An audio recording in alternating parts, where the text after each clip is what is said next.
ఎన్నెల్లి రామకృష్ణారెడ్డి మంచోడు, సౌమ్యుడు.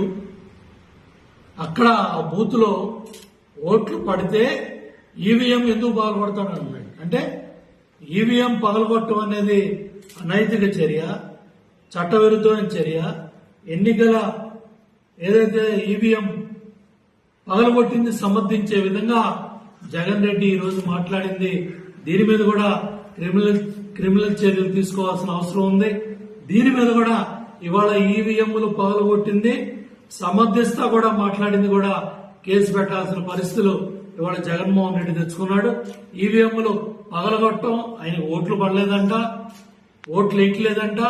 అందుకని ఈవీఎం పగలగొట్టాల్సిన పరిస్థితి వచ్చిందని ఇవాళ జగన్ రెడ్డి ఈవీఎంలు పగలగొట్టిన పిన్నెల్ని సమర్థిస్తూ మాట్లాడుతున్నాడంటే ఎంత తెగసాడు రాజకీయాల్లో అర్థమవుతా ఉంది.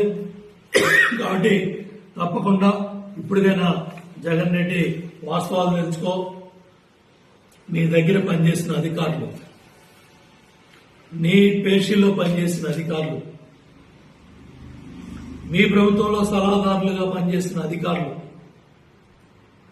వాళ్ళ సిబ్బంది, ఆ రోజుల్లో పనిచేసిన సిబ్బంది, డాక్యుమెంట్లు కావచ్చు,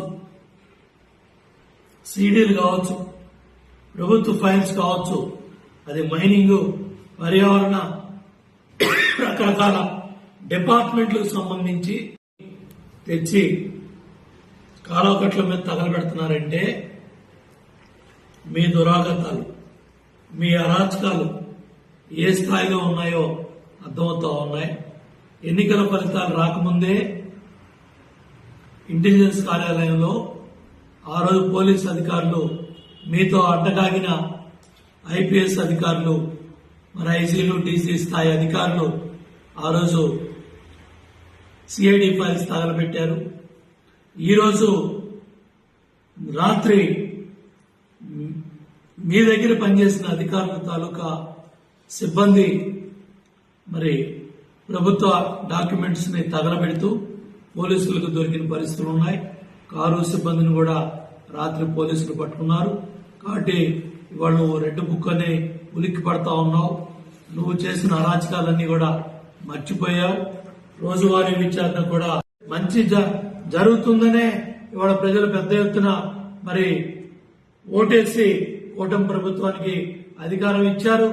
ఇవాళ చాలా క్లియర్ గా ఎందుకు ప్రజల ఓట్లే లేదు, ఎందుకు వైనాట్ 175 అని 11 సీట్లు పరిమితం అయ్యావో దాని మీద ఆలోచన చేసుకోకుండా ఇవాళ ప్రజాప్రభుత్వం, కూటమి ప్రభుత్వం అధికారంలోకి వచ్చి సంక్షేమ కార్యక్రమాల్ని సమర్థవంతంగా అమలు చేయడం ప్రారంభం చేస్తే వారం లేక ఏడో లేక ఆ పథకం ఎప్పుడు ఇస్తావు, ఈ పథకం ఎప్పుడు ఇస్తావు, అన్ని పథకాలు కూడా ఇస్తారు, జరుగుతాయి.